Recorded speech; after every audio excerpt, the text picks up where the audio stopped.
Hi guys, ngayon itong ulam naming tanghali, itong tortang talong. Tapos bala ko guys, lagyan itong whole corn. Tingnan natin kung anong kalalabasan mga guys. Tapos ito naggisa ako ng giniling guys, yung grenade ko kanina. Nilagyan ko pala siya ng Knorr seasoning. May ano na to guys, konting asin, paminta. Yung grenade ko guys sa paminta. Iba talaga pag purong paminta guys. Kaya ngayon, at meron na akong pandurog ng paminta, ang bibili ko na lang lagi guys, buo. Tapos ako na lang ang magigiling ng mag-grind ng paminta. Ayan, niluluto ko lang to guys ng maigi para sa akin tortang talong. Tapos guys, i-mix ko siya sa itlog. Ayan. Niluluto ko lang siyang maigi. Ito guys, ano to, 5 itlog pa na to guys. Tapos lagyan ko siya ng konting paminta.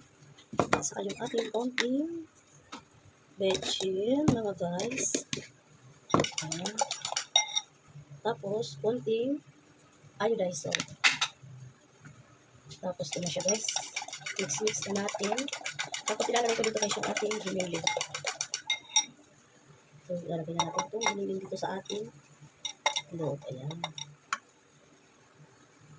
Ito na guys. I-mix ko na siya. Ito pa na siya guys. Nilagay ko dito. Ayan. Tapos, ilalagay ko na siya sa kawali guys. Ayan na siya guys. Oh. Hina ako konti yung ating apoy. Ayan. Yung unang nasalang na prito kong tortang talong. Ito, konti na lang siya guys. Nagpalit akong kawali kasi dumikit doon. Tapos ito, yung pinakailalim niyan guys, kasi di ba na binaligtad ko. Sa ilalim niya, nilagyan ko na ng corn, ng whole corn. Ayan. Ay, ito pala guys, yung nagpalit akong kawali kasi yung isang kawali, medyo dumikit yung isa.